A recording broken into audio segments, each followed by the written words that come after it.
예. 국민의힘 최승재 의원입니다. 오늘 국회 본회의에서 민주당이 중소기업 소상공인들의 간절한 염원인 50인 미만 사업장 중대재해처벌법 유예를 거부해 유예 적용 법안이 끝내 국회를 통과하지 못했습니다. 무려 83만 명의 사장님들이 예비 범법자로 내몰린 현재의 비참한 상황을 바로잡자는 중소기업 사장님들의 간절한 호소를 외면한 민주당의 형태를 강력하게 규탄하며 중소기업 소상공인 사장님들의 거대한 분노는 이제 명백히 민주당으로 직접 향할 수밖에 없음을 강조하는 바입니다. 어제 저는 국회 본청 앞 계단에서 전국에서 생업을 뒤로하고 모이신 3,500명의 중소기업 소상공인 사장님들과 중처법 유예 불발 기자회견을 진행했습니다. 제조, 건설, 유통, 음식, 숙박업 등 수많은 업종 대표자님들이 국회 본청 앞에서 헌정 사상 최대로 모인 이날의 기자회견에서 사장님들은 이름도 무시무시한 특별형법으로 처벌 불안에 떨고 있는 상황을 호소하며 반드시 2월 1일 열리는 오늘 국회 본회의에서 유예 법안을 통과시켜달라고 한 목소리로 외쳤습니다. 많은 언론들이 이번 기자회견을 다루고 사회적으로 큰 이슈가 된 상황에서 중소기업 소상공인 여러분들은 마지막 순간까지 유예 법안 통과에 대한 기대를 걸고 촉각을 곤두세웠습니다. 특히 대통령실까지 나서 현장 어려움을 감안해달라며 야당의 협조를 요청하고 그동안 민주당이 명분으로 내세웠던 산업안전보건청 설치에 대해 전향적 검토를 약속하였으며 국민의힘에서도 산업안전보건청을 2년 후 개청하는 내용까지 공식 제안했지만 민주당은 끝내 모든 것을 외면했습니다. 결국 민주당이 중처법 유예 법안 처리의 조건으로 내거는 산업안전보건청은 허울 좋은 명분이었으며 민주당은 오로지 당리당략만을 내세워 반대를 위한 반대에 나선 민생 외면 정당임을 입증하였습니다.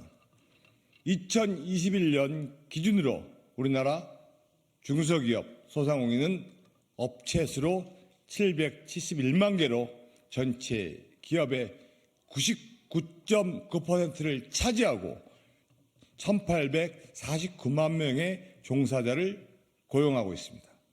이렇듯 우리 경제의 절대적인 중소기업의 경영 의지를 꺾는 민주당의 오늘의 형태는 민생과 경제에 미치는 영향을 외면하고 오로지 총선을 앞둔 표 계산에 골몰한 결과임을 지적하지 않을 수 없습니다. 언론 보도에 따르면 어제 31일 오전에 부산 기장의 상시 노동자 수십 명인 한 폐알루미늄 수거 처리 업체에서 산재 사망사고가 나서 이미 50인 미만 기업에서 중처법 첫 사례가 발생하였습니다. 1월 27일 법 시행 이후 현장에서 그렇게 우려하던 일이 벌어진 것입니다. 우려가 현실로 바뀐 상황에서 현장의 공포는 증폭되어 경영 환경에 큰 먹구름이 드리워지고 있습니다. 중처법을 이렇게 강력하게 시행한다고 근로자의 안전이 완전하게 보장되는 것은 아닙니다. 근로자의 안전은 무엇보다 중요하고 근로자들의 환경 조성도 중요합니다. 그렇지만 기업 활동이 위축받고 직접적인 당사자가 아닌데도 불구하고 구속으로 처벌을 강조한다면 누가 제대로 기업을 운영할 수 있겠습니까? 1월 27일 중첩법 시행으로 수많은 법무법인, 노무법인, 산업안전법인들만 이 틈을 타 떼돈을 벌고 있다 합니다. 이 법이 과연 누구를 위한 법인지 되묻지 않을 수 없습니다. 정치의 존재 여부는 국가와 국민의 더 나은 삶을 위한 것입니다. 기업과 종사자가 국민이 하루하루 가슴 졸이며 공격적인 기업 활동이 아닌 위축된 경영에 골몰할 수밖에 없게 만드는 형태의 중소기업 종사자들은 분노하고 있습니다. 민생을 바닥으로 끌고 다니는 정치, 걱정과 공포에 얽매 있는 것이 아니라 대한민국의 기업과 국민들이 더 나은 삶을, 희망을 품고 살 수 있는 정치를 만들기 위한 이 시대의 바로메터가 바로 중첩법 유예라고 할 것입니다. 저는 어제 기자회견에서 밝힌 것처럼 중소기업 소상공인들의 대표로 국회에 들어온 만큼 771만 중소기업 소상공인 여러분들의 염원이 즉각 반영될 수 있도록 중소기업 소상업계의 중지를 모아갈 것이며 어제 기자회견에 모인 전국의 3,500명보다 더한 직접적인 행동 또한 모색에 나서 민주당의 민생 외면 형태에 대해 끝까지 책임을 물을 방침임을 천명하는 바입니다. 감사합니다.